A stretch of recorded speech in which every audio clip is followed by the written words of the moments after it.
carece e depende todo dia da graça de Deus. Então, antes de lermos a palavra de Deus, eu queria fazer uma pequena introdução da nossa mensagem, pedindo que vocês prestem bem atenção no que eu vou fazer, tá? Isaac, segura aqui, me ajuda.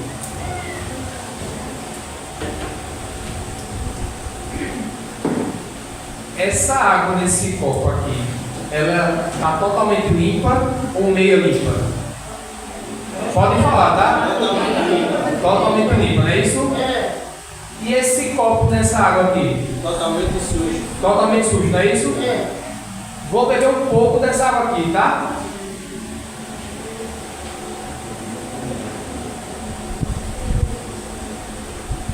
Será que eu teria coragem de beber? Não. Você teria? Não. Certamente não. Ou seja, a água que a gente tem aqui, tinha na nossa mão direita, seria uma água pura. E agora a gente tem uma água totalmente impura. Por que é que eu estou falando isso? A gente vai ver a partir de agora, tá? Peço para que vocês abram as Bíblias de vocês no Salmo 119.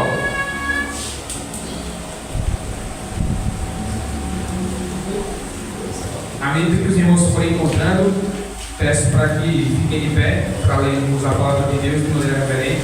Salmo 119, a partir do verso 9. Nós vamos meditar nessa noite do verso 9 ao verso 16. Porventura, se tiver alguém do seu lado que esteja sem Bíblia, peço para que você possa ler. Nós vamos caminhar nesse texto com a graça do Senhor. Diz assim a palavra de Deus: de que maneira poderá o jovem guardar puro o seu caminho? Observando segundo a tua palavra. De todo o coração te busquei, não deixes que eu me desvie dos teus mandamentos. Guarda a tua palavra no meu coração, para não pecar contra ti. Bendito és tu, Senhor, ensina-me os teus decretos. Com os lábios tenho narrado todos os juízos da tua boca. Mas me alegro com o caminho dos teus testemunhos do que com todas as riquezas. Meditarei nos teus preceitos e as tuas veredas terei respeito. Terei prazer nos teus decretos, não me esquecerei da tua palavra. Que Deus aplique a palavra dele em nossos corações. Vamos orar mais uma vez? Pai, nós queremos te bendizer, nós queremos te exaltar. E queremos pedir que o Senhor fale nessa noite, Senhor. Que o Espírito Santo fale aos nossos corações, para que sejamos moldados e para que, acima de tudo, sejamos mais parecidos com o Teu Filho Jesus e que nós possamos glorificar o Teu nome. Assim nós oramos, pedindo a Tua graça, a Tua direção, em nome de Jesus. Amém. Queridos, essa passagem, ou esse trecho que nós lemos, ela é bem simples. É um resumo, ou seja, um jovem que tinha as suas inquietações, tinha a sua inquietude diante dos desafios da vida. E ele queria apenas ter uma vida correta diante do Senhor. Essa seria o resumo. Se você pudesse resumir toda essa passagem, seria isso: o jovem queria ter a sua vida diante do Senhor. Mas como era essa vida? De maneira correta. E aí, para a gente contextualizar essa mensagem, a gente precisa entender algumas coisas. O Salmo 119, a gente não sabe ao certo quem escreveu. A gente não pode afirmar que foi Davi, que foi Salomão, mas tudo indica que tenha sido Davi, diante de vários contextos que nós temos aí: sofrimento, perseguição, aqueles amigos que ora diziam que eram amigos, mas por trás eles tentavam enganar Davi. A gente também pode observar que esse salmo, mesmo a gente não sabendo quem é, isso não é água impura não, né? Obrigado. A gente também pode perceber que esse salmo é o maior salmo de todos os salmos. Nós temos quantos salmos? 151 ou 149? 150 salmos. Então, o Salmo 119, ele é o maior salmo de todos. A gente também precisa estar atento que cada versículo do Salmo 119, ele menciona a palavra de Deus. E aí ele vai usar sinônimos: decretos, testemunhos, vai usar estatutos, juízos, ou seja, vários sinônimos referindo-se à palavra de Deus. E também a gente pode entender que esse Salmo 119, ele é em formato de acróstico, ou chamado de salmo alfabético. O Quem aqui, eu acredito que tem seus 15 anos até os seus 25 anos, já anotou o seu nome, o seu nome em várias palavrinhas? Por exemplo, Álvaro, amigo, leal, verdadeiro, agradecido. Todo mundo já passou por isso na vida? Sim ou não? Quem não passou, eu só não vou dizer que é Nutella para não ficar tempo. Mas boa parte de quem tem um pouquinho de idade, dos 20 anos para cima, talvez já tenha brincado com isso. A gente pegava o nome da gente e formava ou uma frase ou uma palavrinha. Pronto. O Salmo 119 ele é todo formado dessa maneira. O alfabeto hebraico ele tem 22 letras. Cada letra do alfabeto ele compõe um contexto de 8 versículos. Tanto é que se você olhar aí na sua Bíblia, vai ser parte de 8 versículos. E cada versículo desse é composto por uma letra do alfabeto hebraico, tá? E por fim, o Salmo 119, ele é composto de orações, louvores e declarações a Deus, tá? E são palavras do próprio salmista. Ora, ele ora a Deus, ora, ele louva a Deus, e ora, ele declara todas as coisas a respeito do Senhor. E o Salmo 119, como diz Arnaldo Dias Lopes, o Salmo é uma prolongada meditação sobre a excelência da singularidade da palavra de Deus. E ele faz uma pergunta: será que a palavra de Deus é tão singular para a gente, como a gente almeja tanta coisa? Fica a pergunta para que a gente tenha consciência. E aí, queridos, a gente começa a olhar para o Salmo. E à medida que a gente fosse conversando, eu queria que você olhasse para a sua Bíblia, porque a gente vai tentar responder algumas questões. Em primeiro lugar, eu queria que nós pensássemos: quem é a pessoa, ou quem é esse jovem que o Senhor fala com ele, ou com quem ele fala no Salmo? Observe comigo o primeiro verso que diz assim, ó: de que maneira poderá o jovem guardar puro o seu caminho? Mais uma vez, de que maneira poderá o jovem guardar puro o seu caminho? Se nós observarmos bem direitinho, nessa primeira parte do verso primeiro, o salmista começa fazendo uma pergunta retórica: como é que o jovem pode? De que maneira? Como é que eu posso fazer determinada coisa? A gente não vai entrar na segunda parte do verso primeiro, porque muito que a gente conhecer esse jovem, conhecer essa pessoa. E aí, esse jovem, ele pode estender a uma fase específica da sua vida. Eu acredito que o público que nós temos aqui vale de 12, 13 anos a 50 anos, 60 anos. E aí, tanto essa pergunta como pode ser: como é que eu posso manter puro o meu caminho hoje, sábado à noite? Como é que eu posso manter puro o meu caminho amanhã? Mas também na perspectiva futura, como é que eu posso permanecer puro durante toda uma vida? Perceba que essa implicação ela pode ser de duas maneiras, tanto no dia a dia como na perspectiva futura. E aí, essa pergunta ela aponta duas direções: no presente e no futuro. Talvez ele mesmo seria essa pessoa que quisesse uma orientação quanto à sua vida. Talvez alguns de nós aqui não teve a orientação que esse salmista teve. Talvez a gente aprendeu com o dia a dia. Talvez a gente aprendeu com a queda. Ninguém nos instruiu. E um dia, pela graça de Deus, a gente foi alcançado pelo Evangelho. E aí a gente passou a ser orientado. E aí esse salmista, ele mesmo responde. E daqui a pouco a gente vai ver.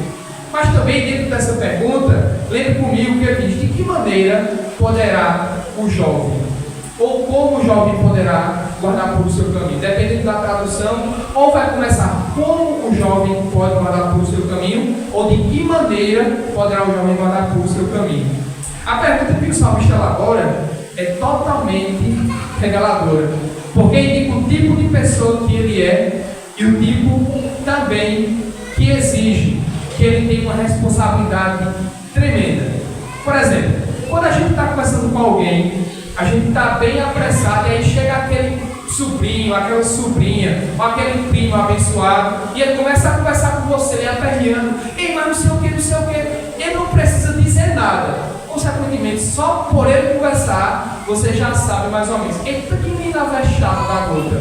Parece que esse menino não tem paciência, está vendo que eu estou fazendo as coisas aqui. E aí, não necessariamente, ele precisa dizer que ele é impaciente, que ele é curioso, que ele é fofoqueiro, porque na própria maneira dele conversar, a gente já sabe como ele é. Então, do mesmo jeito, é o salmista aqui. O tipo de pergunta dele revela quem ele é. Como eu posso guardar puro o meu caminho? De que maneira eu posso guardar puro o meu caminho? E aí também, o motivo por trás dessa pergunta do salmista é uma das maneiras mais nobres possíveis: ter a sua vida limpa, ter os seus caminhos purificados. E aqui fica uma primeira aplicação para a gente.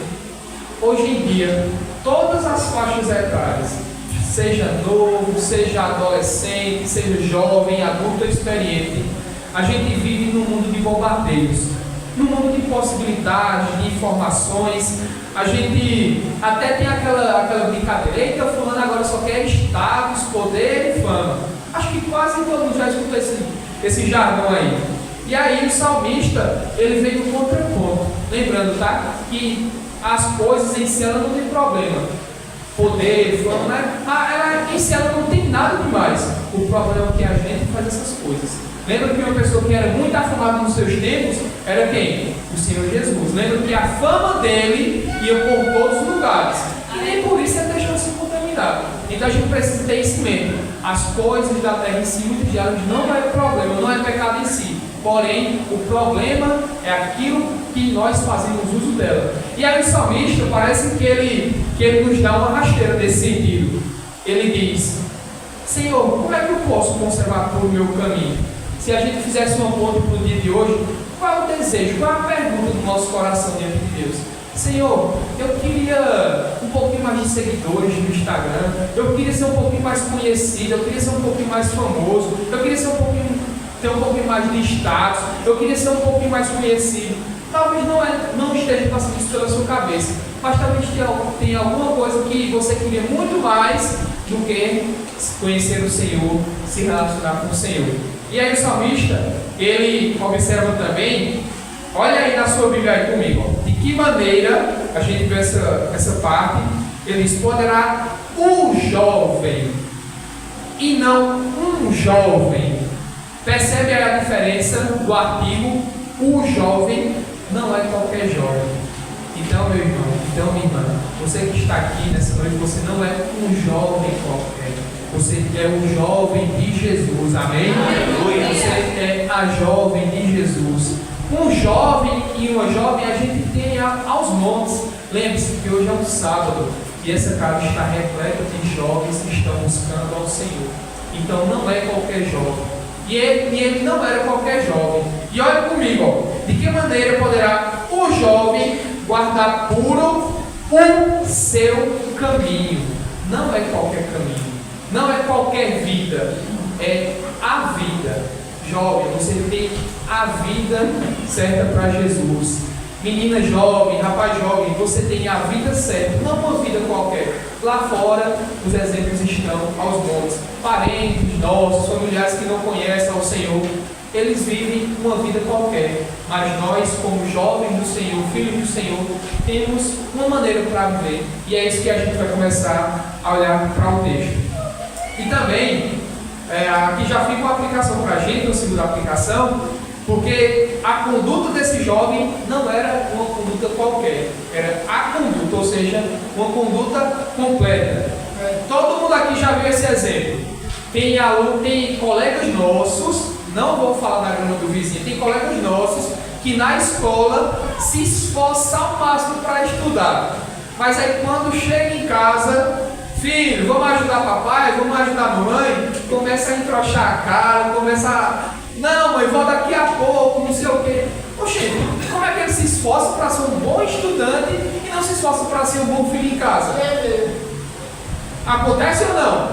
Acontece. Perceba que essa conduta, ou vice-versa, às vezes a gente nem estuda na escola e nem obedece em casa. Ainda tem esse. E às vezes a gente nem estuda na escola e obedece em casa. Ou seja, tem vários exemplos, mas eu estou trazendo esses que são os mais comuns. Interessante olhar para isso, porque isso aponta para uma conduta. E a conduta do jovem, a conduta não é uma conduta, mostrava que ele era uma pessoa plena.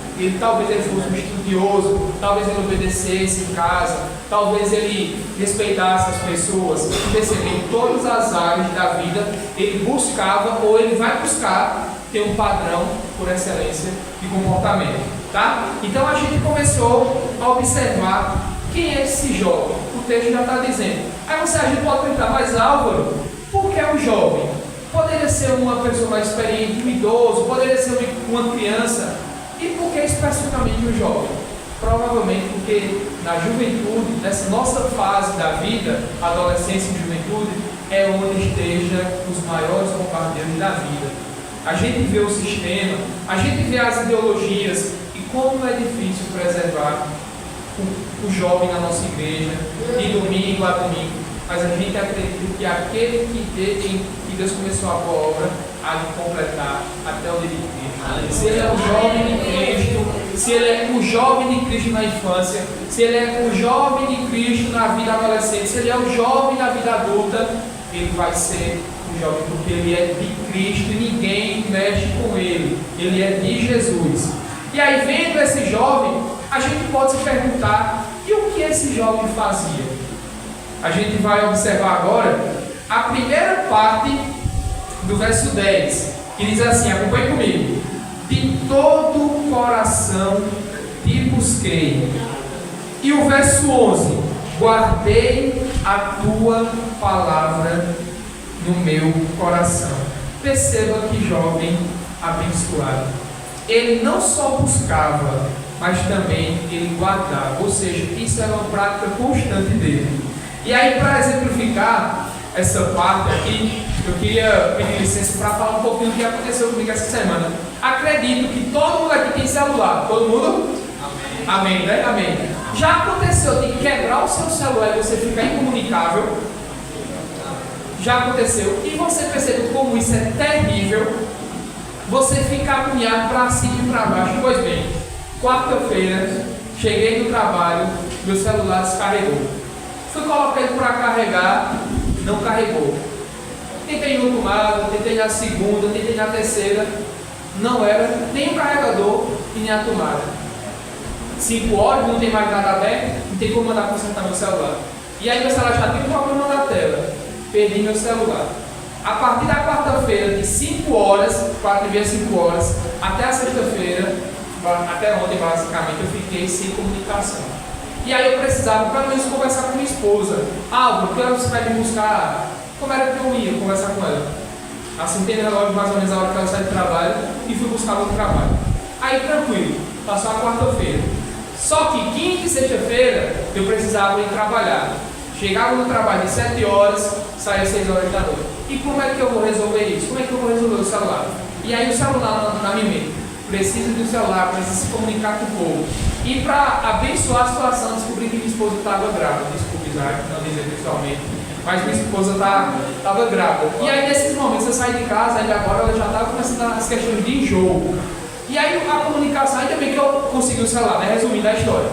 E aí, quando foi na quinta-feira, na escola, eu pedi licença à coordenadora, posso ir ali resolver a questão do meu celular, que ele quebrou. E aí, as questões do grupo aqui da escola, eu preciso ter comunicação. Ela vai, a gente está tendo apenas uma prova aqui, que é de nível estadual, municipal, é só fiscalizar e a gente desenrola aqui. E aí eu saí 10h30 da manhã para resolver a questão do celular. Saí batendo de loja em loja, conhecido e conhecido, para ver resumo da história. Só vim conseguir o celular às 3 horas da tarde, para voltar para a escola para continuar dando aula. E aí, qual é o resumo disso? Lembra que a gente leu aqui que de todo o coração o jovem buscava ao Senhor e que ele guardava no coração. Eu estou usando o meu exemplo não como semelhante, mas como totalmente diferente. Meu coração estava no celular. Meu coração, eu estava guardando toda a minha atenção no celular. Por quê? O que é que significa isso? Guardar de todo o coração é voltar-se para Deus, inclinar Ele toda a sua alma e depositar toda a vida dele, investindo tempo em sua presença. E aí eu pensei logo, meu Deus, tenha misericórdia de mim.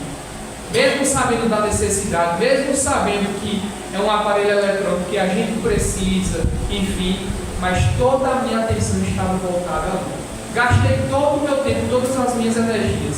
E aí, como tem aquele problema de mudar de um aparelho para o outro, fui dormir sexta-feira de 3 horas da manhã, configurando tudo, reconfigurando, enfim.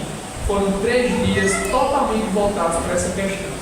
E aí, a gente precisa ter em mente que o que significa buscar de todo o coração é se voltar totalmente para alguma coisa, é se dedicar totalmente a alguma coisa, é investir tempo totalmente em alguma coisa. E aí fica uma aplicação para a gente. Comigo, esses 3 dias foi isso. Foi um celular que em certo sentido se tornou um Deus. Mas aí o Senhor instalou quando eu estava meditando nessa passagem. Tanto é que eu escolhi apenas explicar isso, essa parte do texto, para mostrar como a gente é inclinado a qualquer coisa. A qualquer coisa.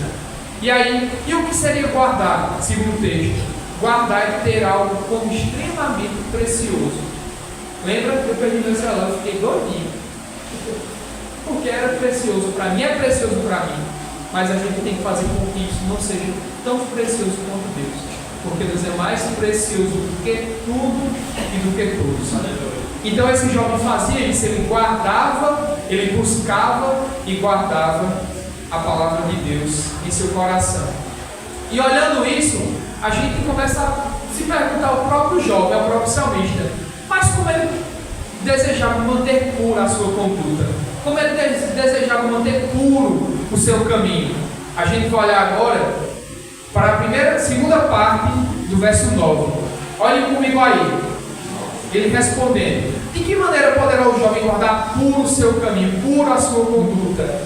Observando segundo a tua palavra. E aí eu fiquei me perguntando, mas como é que eu mantenho o meu caminho puro? Como é que eu observo a palavra de Deus?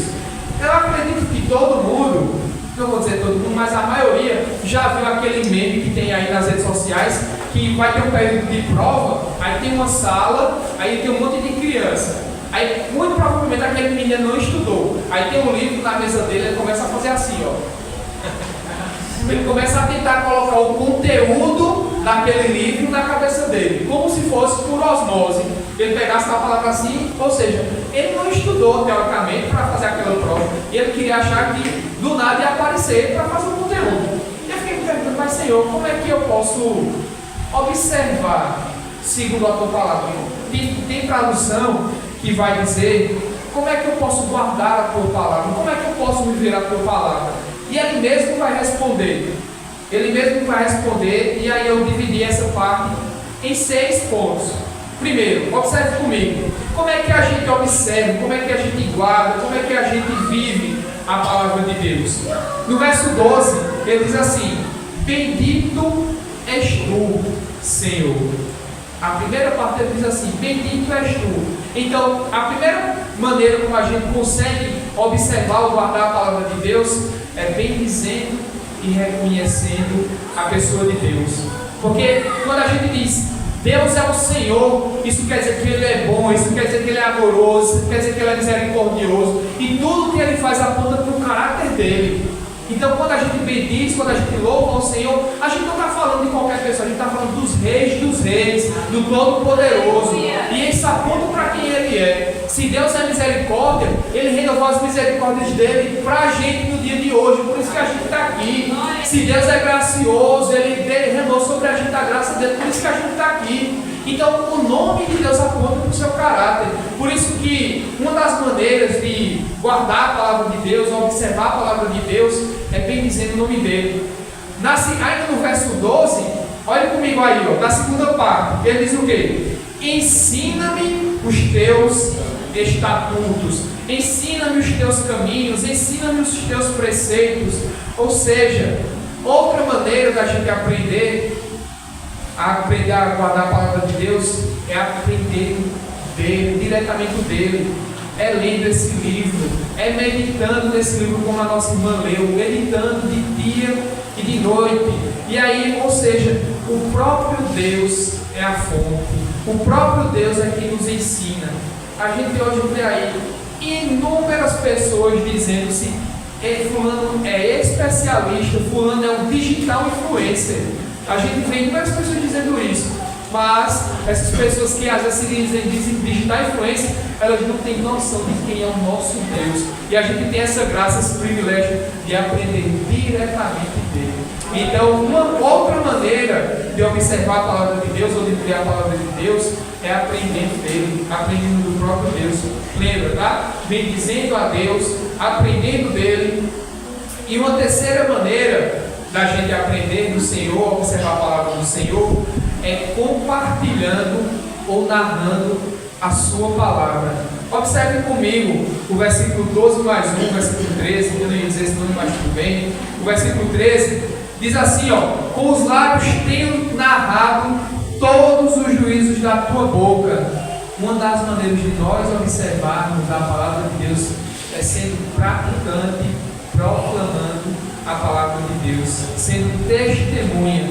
E observe que o salmista ele não especifica. Isso implica que o quê? Que seja em qualquer lugar, que seja a qualquer pessoa. Não apenas os nossos melhores amigos, não apenas aquelas pessoas mais próximas, mas também, inclusive, aquelas pessoas que a gente tem até ranço. Lembra? E outra coisa, olha aí comigo ainda no verso 13. Ele diz: com os lábios tenho narrado, o que ele diz depois? Todos os juízos de Deus. O salmista ele não escolhe qual palavra de Deus ele quer divulgar, ele quer compartilhar. Ele fala toda a palavra de Deus. Ele não ameniza uma situação. Se uma pessoa está sofrendo, o salmista certamente ele levava uma palavra de consolo. Se fosse uma palavra de repreensão, talvez ele levaria, ou seja, ele não omitiria, ele falaria toda a palavra de Deus, todo o conselho de Deus. E nos dias de hoje é o que a gente vê, pessoas escolhendo partes da Bíblia para que ler, partes da Bíblia para compartilhar. Não, eu não vou falar porque fulano vai se sentir ofendido, ou não, eu não vou falar porque fulano não merece ser amado. Perceba, a gente tem na palavra de Deus todo o conselho. Todo Deus é o Deus todo-poderoso, todo sábio.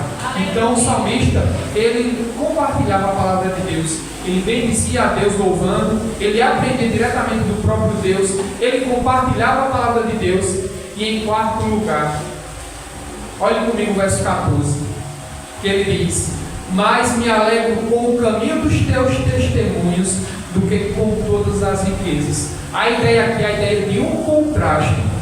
Ele tinha alegria, ele se alegrava, ele tinha contentamento em Deus, mais do que os ricos, mais do que aquelas pessoas poderosas têm prazer na sua riqueza. Esse era o contraste que o salmista fazia. Senhor, essas pessoas que tem aí no mundo, que eu observo, elas estão tudo contentes com o seu poder, com as suas riquezas. Porém, Senhor, a minha alegria em Ti é maior do que todos eles. Eles se contentavam no Senhor. E mais uma vez eu trago aquela ideia que eu disse no começo: as coisas materiais em si ela não tem nenhum problema, tá? Em si ela é neutra.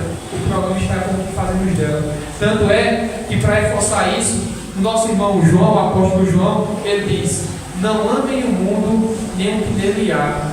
Não amem o mundo nem o que nele há. Se alguém amar o mundo, o amor do Pai não está nele. Pois tudo que há no mundo, a cobiça da carne, a cobiça dos olhos e a ostentação dos bens, olha os ricos, aqui os poderosos, e a ostentação dos bens não provém do Pai, mas do mundo. O mundo passa e a sua cobiça passa, mas aquele que faz a vontade de Deus permanece para sempre. Amém. Então perceba o contraste que ele faz. Se eu amo o Senhor, as palavras do Senhor, o Senhor, muito mais do que os ricos amam seus poderes, suas cobiças. E aí, em quinto lugar, o salmista diz, acompanhe comigo, verso 15 agora, mais uma maneira de observar a palavra de Deus. No verso 15 ele diz: meditarei nos teus preceitos e as tuas veredas terei respeito. Talvez uma das maiores características do nosso tempo, da nossa geração, é a falta de tempo.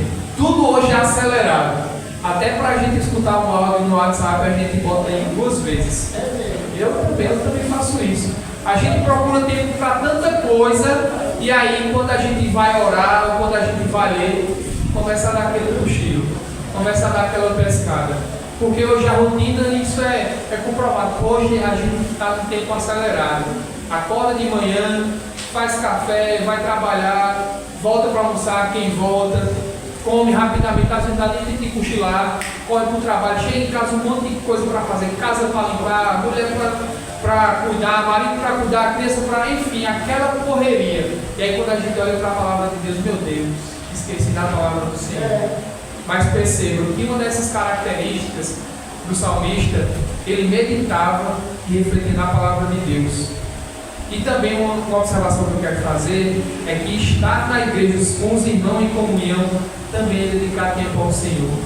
Infelizmente a gente vê muita gente hoje abandonando a igreja do Senhor, mas esqueceu-se que a igreja do Senhor é o corpo do Senhor, é lá onde ele se manifesta, é lá onde a gente se fortalece, se edifica, a gente aprende junto, porque o corpo é dele e não é nosso. A gente não tem maneira, não tem direito nenhum de dizer como é que o corpo de Cristo deve fazer, porque quem tem que dizer é porque ele é o cabeça da igreja.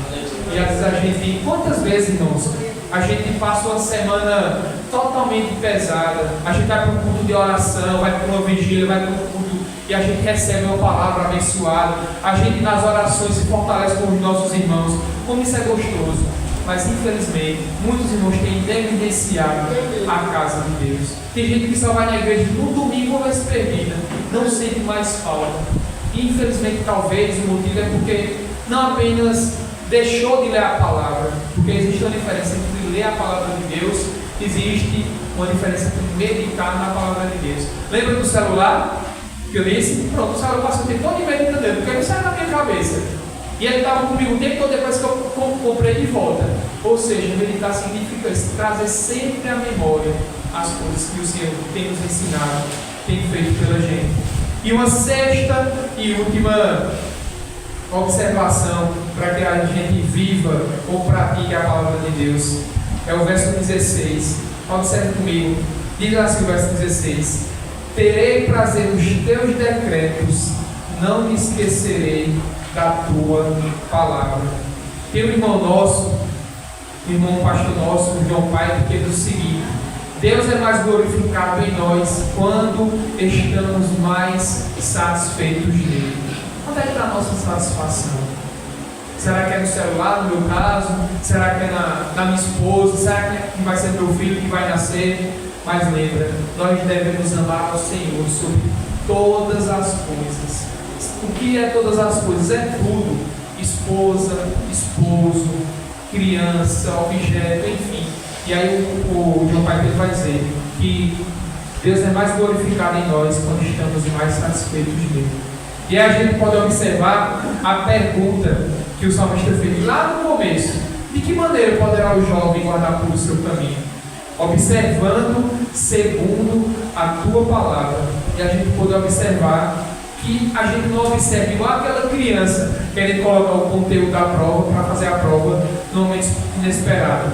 Mas sim, a gente viu aí, nós, só lembrando, bendizendo e reconhecendo Deus, aprendendo diretamente dele, compartilhando ou proclamando o Evangelho, tendo ou se alegrando nele, meditando e refletindo na sua palavra e estando satisfeito nele.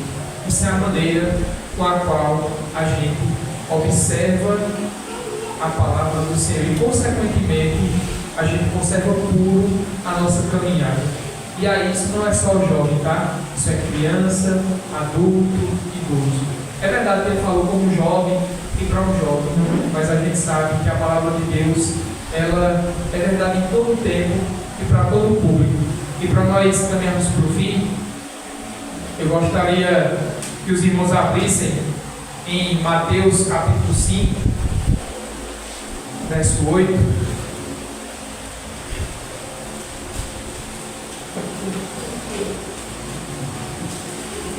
Mateus capítulo 5, verso 8. Deixa eu vos lembrar que essa é a passagem das bem-aventuranças, quando Jesus ele vai começar a sua primeira pregação, o famoso sermão da montanha, o sermão do monte. Jesus aqui já estava bem conhecido e as multidões foram até ele. E ele começou a dar instruções. E ele diz assim: bem-aventurados os que são pobres em espírito, ou os humildes, depende da sua versão, porque deles é o reino dos céus. Bem-aventurados que choram, porque serão consolados. Bem-aventurados os mansos, porque herdarão a terra. Bem-aventurados que têm fome e sede de justiça, porque serão saciados. Bem-aventurados os misericordiosos, porque alcançarão misericórdia. Bem-aventurados os limpos de coração, ou os puros de coração, porque verão a Deus. Bem-aventurados os pacificadores, porque serão chamados filhos de Deus. Bem-aventurados os perseguidos por causa da justiça, porque deles é o reino dos céus. Verso 11: Bem-aventurados são vocês quando por minha causa os insultarem e os perseguirem, mentindo, disserem todo mal contra vocês. Eu não queria fazer dessa mensagem, irmãos, um manual. Faça isso que você vai ser abençoado. Mas eu queria que a gente entendesse isso, porque Jesus ele fez tudo isso por nós. O Filho bendito de Deus. E aí a gente tem a promessa bendita. Quando a gente observa a palavra de Deus, quando a gente conserva puro o nosso caminho, olha a promessa para a gente aí no verso 8. Bem-aventurado os puros de coração, não é exteriormente, mas é interiormente. Ele diz, qual é a recompensa, qual é a promessa? Eles verão a Deus. Você quer ver a Deus, meu irmão? Amém. Louvado seja Deus. Nós temos essa promessa bendita, não só praticando a palavra de maneira legalista, mas entendendo que, acima de tudo, o Filho bendito de Deus, o Santo de Deus, o puro de Deus, ele veio para nosso lugar, morreu em nosso lugar e nos deu a sua vida para que nós tivéssemos vida. E aí eu queria encerrar voltando para aquela introdução que eu fiz. Qual foi a introdução? Do copo. Lembra do copo? Jesus fez isso aqui, ó. Ele levou toda a nossa impureza, todos os nossos pecados, para que tivéssemos a vida dele. Agora sim, como limpos, purificados no sangue do Cordeiro, na cruz do Calvário, nós somos filhos benditos do Senhor. Nós somos aquele jovem bendito do Senhor. Nós estamos limpos para todo sempre, porque o sangue de Jesus nos purifica de todo pecado, nos limpa para todo sempre. De uma vez por todas foi esse sacrifício. Portanto, meu irmão, é necessário que a gente olhe para a cruz, olhe para Cristo, olhe para esse sacrifício maravilhoso, porque é dessa maneira que a gente vai conservar puro o nosso caminho, é dessa maneira que a gente vai conservar pura a nossa caminhada, é dessa maneira que a gente vai observar o Evangelho dia a dia, não de maneira religiosa, mas de maneira agradecida, porque o amor de Cristo nos constrange. E ele morreu em nosso lugar, tá? Deus nos abençoe. Queria convidar o Ministério de Louvor para cantar mais uma vez aquela música Águas Purificadoras. Eu vinha pedindo a Deus que me desse uma música para a gente cantar no final. Essa música tem tudo a ver com essa mensagem, porque a mesma água que limpa, que tira a sede, é a mesma água que purifica, água bendita, água santa, que o Senhor ofereceu àquela mulher no poço.